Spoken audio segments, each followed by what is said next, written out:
आपके अपने educational channel home science with Pooja में, और हम बात कर रहे हैं न्यूट्रिशन साइंस के बारे में। इससे पहले कि क्लास शुरू हो, आपसे कहना चाहूँगी कि अगर आप लोगों का सपोर्ट रहा तो आपको ये हफ्ते की जो 3 क्लासें हैं इसमें बढ़ोतरी भी हो सकती है।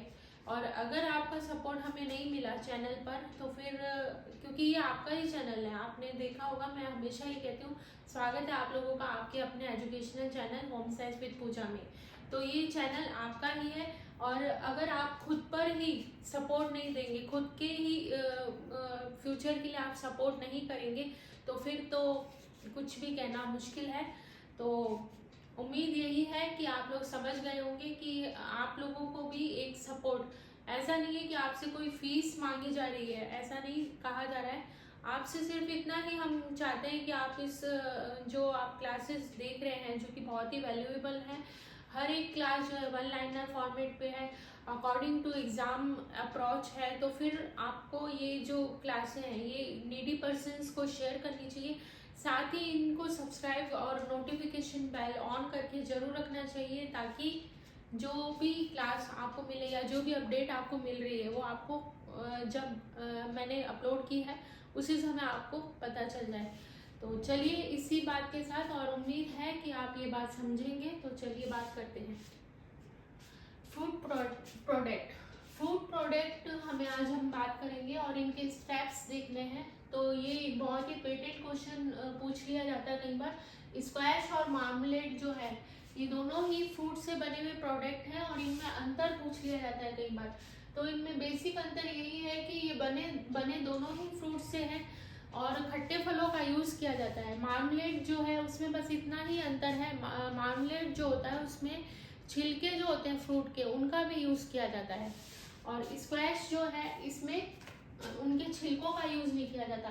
स्क्वैश जनरली जो है संतरा है, मौसमी है, इस टाइप के जो है स्क्वैश बनाए जाते हैं, या मैंगो जो होते हैं खट्टे वाले फल जो होते हैं उन्हीं से स्क्वैश को बनाया जाता है। साथ ही मार्मलेड जो है उसको भी उसी से बनाया जाता है। फ़र्क इतना ही है कि मार्मलेड जो है उसे छिलकों सहित फ्रूट लिया जाता है और उसको बनाया जाता है। तो चलिए अब इसके स्टेप्स देख लेते हैं जो कि नेट में अरेंज करने के लिए पूछे जाते हैं, नेट के लिए इम्पोर्टेंट है ये। इसके अलावा भी स्टेप्स पूछे जा सकते हैं कि इससे पहले का स्टेप क्या था या इसके बाद का स्टेप क्या था। आज क्लास थोड़ा लेट जो है रिकॉर्ड हो रही है, कोशिश होगी कि आपको 8 बजे मिल जाए, अगर हो सकता है थोड़ी 10-15 मिनट लेट भी हो सकती है। तो अभी मैंने जो है क्लास को रिकॉर्ड करना शुरू किया है, देखते हैं कब तक आपको ये मिल पाती है। पहला है फल का चयन।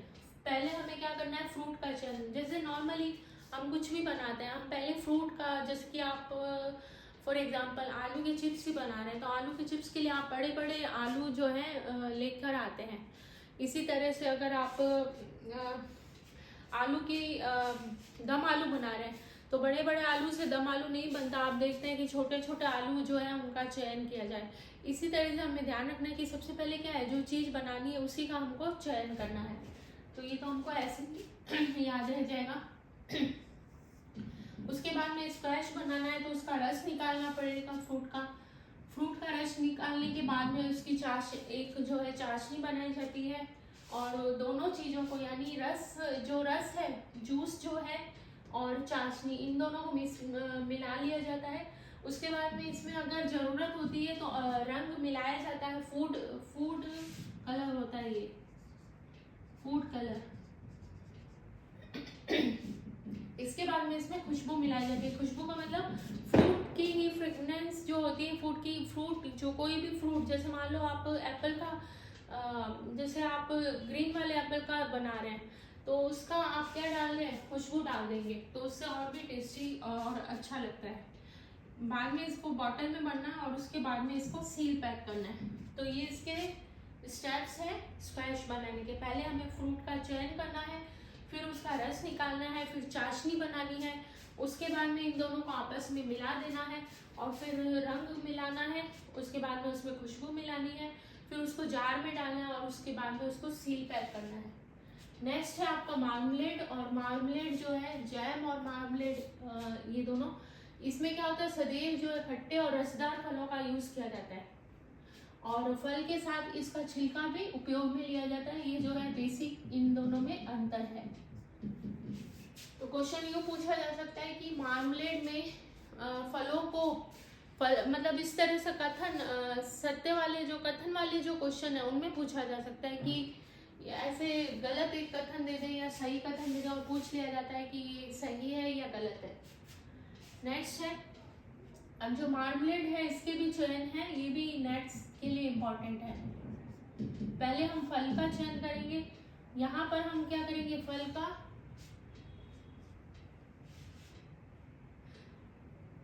मार्मलेड के लिए स्टेप्स, इसमें क्या करेंगे, फल का चयन करेंगे। छिलके साफ करने से मतलब ये नहीं है कि छिलके हटा देने हैं, छिलके हैं उन पर अगर कुछ जरा सा दाग वगैरह लगा हुआ है, एक तो पहले ये ध्यान रखना है कि दाग वाला फल या फ्रूट कुछ लेना ही नहीं है ऐसा, क्योंकि हम उसको छिलके के साथ बना रहे हैं, ये चीज़ हमें ध्यान रखनी है। जैसे आप नींबू का ही मार्मलेड बना रहे हैं तो नींबू पे काले धब्बे वगैरह नहीं होने चाहिए।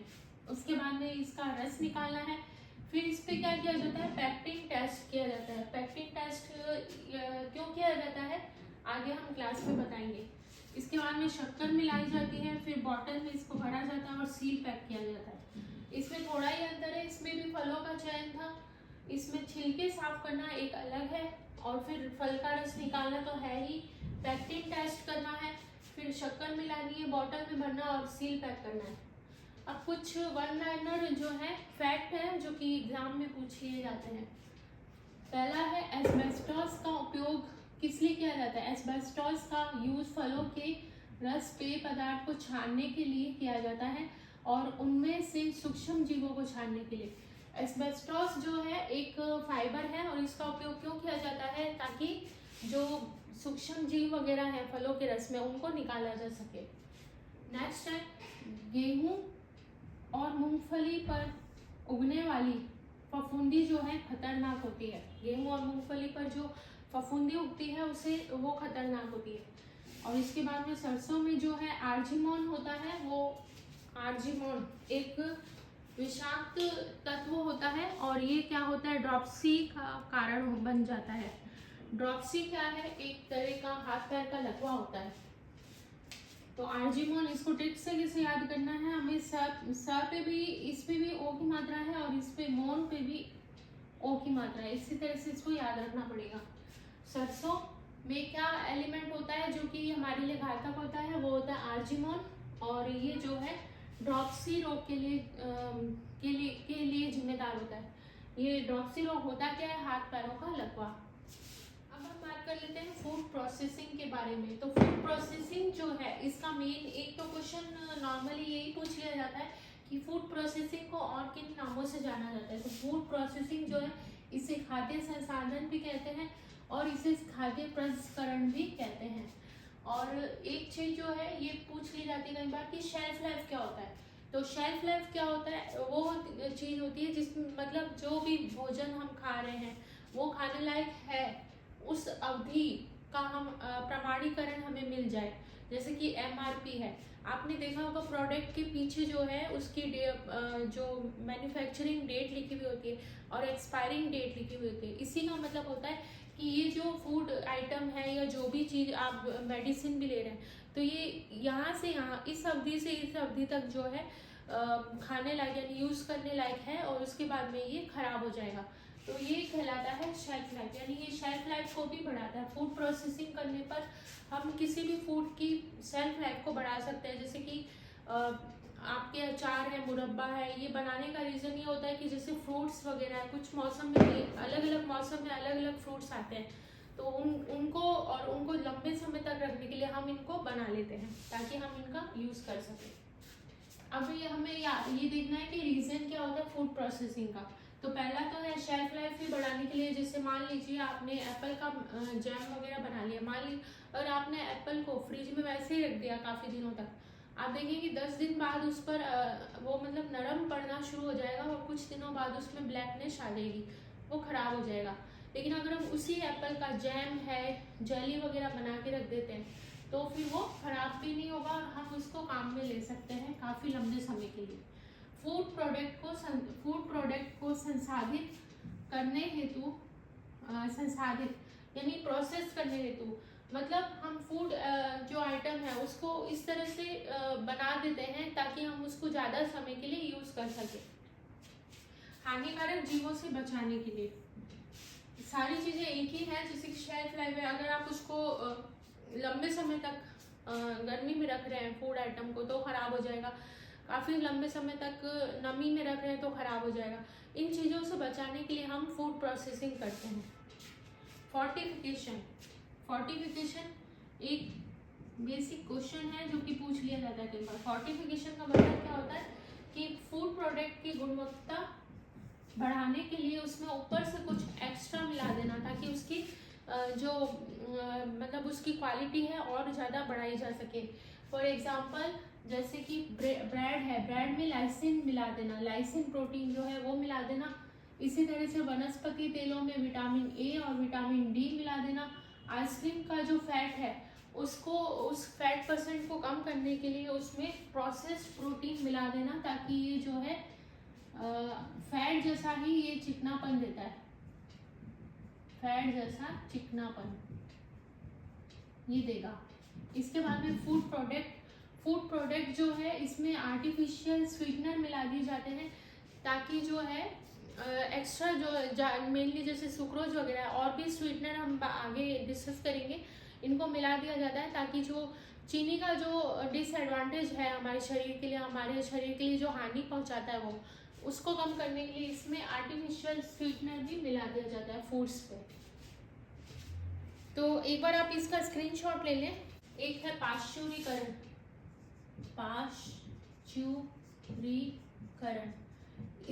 इसको जो है इन्वेंट किसने किया था, कब किया था, ये पूछा जाता है कब किया था। तो किया किसने था, पाश्चुरीकरण जो है लुई पाश्चर ने किया था और 1864 में। लुई पाश्चर जो है इन्होंने 1864 में लुई पाश्चर ने इसका इन्वेंशन किया था।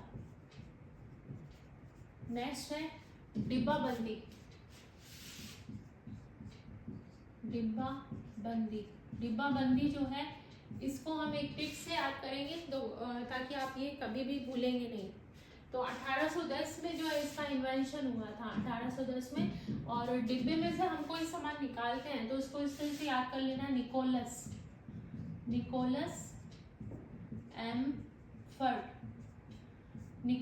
एम्फर्ट जो थे इन्होंने क्या निकाले, 10 रुपए निकाले डिब्बे में से, ऐसे याद करना है।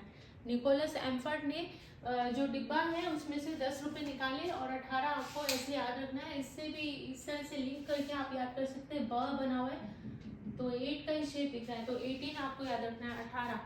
1810 में जो है निकोलस एम्फर्ट थे, इन्होंने क्या किया, डिब्बाबंदी का इन्वेंशन किया था। और पाश्चुरीकरण का कब हुआ था, 1864 में लुई पाश्चर ने।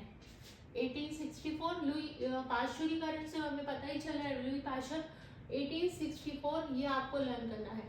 तो हमने काफ़ी सारी चीज़ें देख ली है, सेल्फ लाइफ है, रीजन ऑफ फूड प्रोसेसिंग है, इनके एग्जाम्पल भी पूछ लिए जाते हैं तो आप ये याद रखिएगा, ये सारे इंपॉर्टेंट एग्जाम्पल हैं। और जो पीछे हमने फैक्ट देखे थे कि सरसों में आर्जिमोन होता है, उससे क्या होता है, ये मतलब ड्रॉक्सी रोग होता है, ये सारे जो फैक्ट हम बीच बीच में लेते हैं, इसीलिए लेते हैं ताकि आपको ये साथ साथ लर्न होते जाए। तो आज की क्लास में इतना ही, और कल की क्लास में हम बात करेंगे कुछ बची हुई चीज़ों के बारे में। और फूड प्रोसेसिंग से रिलेटेड ही फूड साइंस है, फूड सेफ्टी है, उनके बारे में हम कल की क्लास में, कल की जो है इस वीक की लास्ट क्लास है। और अगर आप लोगों का सहयोग रहा तो ये जो हफ्ते की 3 क्लासें आपके पास आ रही है ये एक्स्ट्रा में भी बढ़ जाएगी। आपने देखा होगा शॉर्ट वीडियो जो है आनी अभी बंद हो गई है, रीज़न यही है कि अगर चैनल पर आपका सपोर्ट रहा तो आपको रेगुलर जो है क्लासें मिलनी शुरू हो जाएंगी। और इस क्लास में भी देखते हैं पहले आपका क्या सपोर्ट रहता है, कितना सपोर्ट रहता है, उसके बाद में मैं सोचूंगी और कोशिश करूंगी, क्योंकि हमें भी बहुत ज़्यादा मतलब इतना बिजी शेड्यूल होता है, उसमें भी आपके लिए इतनी इम्पॉर्टेंट और एफर्ट से भरी हुई क्लासें लाई जाती है ताकि आप अपना इजीली जो एग्ज़ाम क्लियर कर सकें। तो आपका सपोर्ट चाहिए इस पर। देखते हैं आज की क्लास में आपका कितना सपोर्ट रहता है, और उसके बाद में आपकी कल जो है क्लास आएगी। और इसी तरह से बने रहिए आपके अपने educational channel home science with Pooja के साथ, जिसका मूल मंत्र है ऑलवेज सक्सेस। मिलते हैं, देखते हैं कल की क्लास। आप पे डिपेंड करती है कि कल की क्लास आएगी या नहीं आएगी। Okay, thank you.